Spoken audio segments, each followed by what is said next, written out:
comedian Michelle Wolf and American Conservative Union Chairman Matt Schlapp. Photo illustration by Slate. Photos by Mike Taylor, AFP, Getty Images and Tazos Katapotes, Getty Images for Netflix. Sean Hannity managed to make news Wednesday night, entirely by accident. Rudy Giuliani, recently tapped for President Trump's legal team, offhandedly told him that the president reimbursed attorney Michael Cohen for paying hush money to the adult film actress Stormy Daniels. Trump and his spokespeople had denied he even knew about the deal. In a series of tweets on Thursday morning, Trump essentially confirmed Giuliani's statement while arguing that a reimbursement wouldn't have been in violation of campaign finance law. A layperson might now say that the administration has lied about the payment to Stormy Daniels. The major press will not. Breaking news, a tweet from the New York Times on Thursday morning read: President Trump reversed his position on a payment to the porn actress Stormy Daniels, confirming that he reimbursed his lawyer for it. The linked article goes on to say that Trump directly contradicted his earlier statements. NPR's write-up of the story also says Trump's admission directly contradicts the initial denials. At CNN, we read that the president is shifting his story about the Stormy Daniels controversy. Reading all this brings to mind a mini-controversy that erupted Monday when Matt Schlapp, chair of the American Conservative Union, veered, a bit randomly, from pretend indignation over Michelle Wolf's remarks at the White House Correspondents' Dinner over the weekend into a short lecture on journalistic ethics during an interview on CNN. Just present the facts, let the American people decide who's lying, he said. The journalist shouldn't be the one to say that the president or that his spokesperson is lying. This bewildered many who took to social media shortly afterward, including quite a few journalists. Holding those in power accountable is literally the main job of journalists, author and Harper's Bazaar political editor Jennifer Wright tweeted. If this is a direct quote absent some clarifying context, it's bonkers, National Review's Jonah Goldberg wrote. Shall we task the tanners, cobblers or fishmongers with this responsibility? You wouldn't have known it watching the post-Wolf uproar unfold, but as the coverage of the administration's reversal on Stormy Daniels illustrates, most of the people presently running American political journalism agree completely with Schlapp. The majority of non-opinion news outlets in this country take pains to avoid using the word lie or otherwise accusing politicians of dishonesty, a norm that has been enforced, with few exceptions, for the better part of the past century, though not without debate. That debate has often seemed like a fight over semantics. It is really a debate by proxy over adversarialism and how journalists should orient themselves in response to power. The majority of non-opinion news outlets in this country take pains to avoid using the word lie or otherwise accusing politicians of dishonesty, a norm that has been enforced, with few exceptions, for the better part of the past century. In the mid-2000s, it occurred to a handful of journalists that there might be a public interest in routinely reporting whether the claims politicians make are true. Since then, fact-checkers, essentially special forces units who evaluate political claims in pieces cordoned off from standard reportage, have gained prominence at specialty sites like PolitiFact and FactCheck.org and in-house at many other news outlets. But their capacities and the patience of liberals besides were sorely tested by the many now largely forgotten distortions of the Mitt Romney campaign in 2011 and 2012, claims so brazenly dishonest that a number of writers speculated American politics had entered a post-truth age. The term was deployed by the New York Times' Paul Krugman in a December 2011 column, criticizing Romney for suggesting President Obama was an anti-capitalist and mischaracterizing Obama's comments abroad as apologizing for America. Why does Mr. Romney think he can get away with this kind of thing? Krugman asked. The answer, according to Krugman, was that Romney had already gotten away with a series of equally fraudulent attacks, and the political press would be reluctant to hold Romney accountable. If past experience is any guide, he wrote, most of the news media will feel as though their reporting must be balanced, which means that every time they point out that a Republican lied they have to match it with a comparable accusation against a Democrat, even if what the Democrat said was actually true or, at worst, a minor misstatement.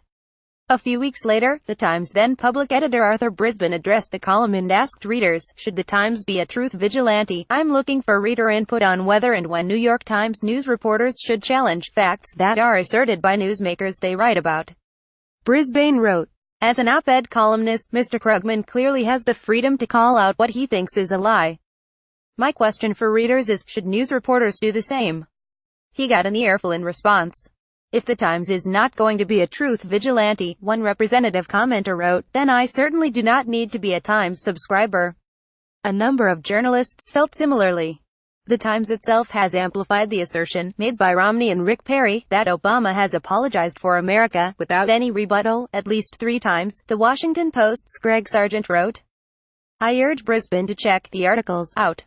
If he does, he'll see that any Times customer reading them comes away misled.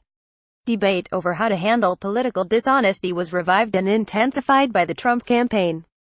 By November 2015, Trump's mendacity was raising enough concern that a defensive accusatory restraint was offered by the Washington Post's Philip Bump. For the media to call him a liar might please those who already dislike Trump, he wrote, but it doesn't do the media much good. Bump argued reporters can't know Trump's intentionality and that some of his lies could be chalked up to exaggeration if he inflated his story to some degree to reinforce his apparent strategy of engendering fear among Republican voters. Is that a lie or is it rhetoric? Tides shifted in spite of those arguments. In September 2016, the New York Times decided to call Trump's claim that Obama's birthplace was in doubt a lie. That's not an obfuscation, that's not an exaggeration, editor Dean Baquet explained to NPR. I think that was just demonstrably a lie, and I think that lie is not a word that newspapers use comfortably. The word lie was used again to describe the campaign's contradictory claims about whether Trump supported a small business tax cut. Since then, mainstream outlets have taken to implying dishonesty on the part of Trump and those who work with him, with and without the word lie, in all kinds of ways, from written and verbal asides to on-screen captions. Many, as the Stormy Daniels story again suggests, remain uneasy about this. NPR, for one, still refuses entirely to use the word lie and directly rebuffed criticisms from listeners that Trump's demonstrably false claims about the audience at a speech he delivered in Flint, Michigan, the size of the crowd at his inauguration, and his relationship with intelligence agencies should have been called lies straightforwardly. I think the minute you start branding things with the word like lie, you push people away from you, former senior vice president for News Michael Oreskes said in January 2017. It should be obvious that a political press that avoids sanctioning the people it covers for dishonesty whenever possible perfectly suits the aims of dishonest politicians. The debate about how to handle dishonesty is, moreover, essentially closed when it comes to political figures outside of Trump world. In his explanation of why the Times began using the word lie, Dean Baquet argued that Trumpian dishonesty merited different treatment from obviously wrong and misleading claims made by other politicians about public policy, claiming falsely that a tax plan will save $1 billion, for instance, is, in his words, merely the stuff of the usual political fare. The implication here is that while journalists at major outlets can readily ascertain whether Trump and his cronies are lying with a bit of effort, they generally can't ascribe intent to anyone else in politics. Negative intent, that is. When it comes to positive intentions and motivations, supposedly neutral political journalists are practically telepaths. Take, for instance, one Washington Post reporter's words last month on House Speaker Paul Ryan's impending retirement. Readers were told that Paul leaves behind a mixed legacy for a lawmaker who joined Congress as a young and idealistic policy wonk 2 decades ago and reached the greatest heights Capitol Hill has to offer, yet failed repeatedly to bring his ideas to fruition or turn his rhetoric into reality. There is, in fact, considerable debate over whether Paul Ryan's reputation as a wonk sincerely committed to the budget hawkery voiced in his statements and speeches is deserved. One side of that debate, the credulous side, was presented as fact. Whether or not one agrees that journalists shouldn't call probable lies or not, it should be obvious that a political press that avoids sanctioning the people it covers for dishonesty whenever possible perfectly suits the aims of dishonest politicians, as Richard Rovere, a political journalist and, in spite of himself, a supporter of the norm against accusations, wrote in his 1959 biography of Joseph McCarthy, in large part because McCarthy was a true innovator, because he lied with an unprecedented boldness, because he invented new kinds of lies, even those newspapers that were willing to expose him found that they lacked the technical resources. If he was to be called a liar, someone had to call him a liar. The American press was simply not set up so that it could feature a McCarthy lies story alongside a McCarthy says story. If his fellow senators had been ready to challenge each mendacity, or if either of the 2 presidents of his day had been willing and able to denounce him regularly, it would have worked. But that was not to be. As with Trump now, there was a faith among neutral journalists of the time that the truth would be worked out somehow, either in the political sphere or within a public just barely able to keep abreast of political matters in the first place. Those assumptions were belied, obviously, by McCarthy's success, the belatedness of his downfall, and the abuses of power that greater and lesser figures have managed to get away with since. There's much evidence in the age of Trump, in headlines and taglines, in stellar and now award-winning reporting, that journalists at the major outlets take their adversarial responsibilities against such figures more seriously now than ever.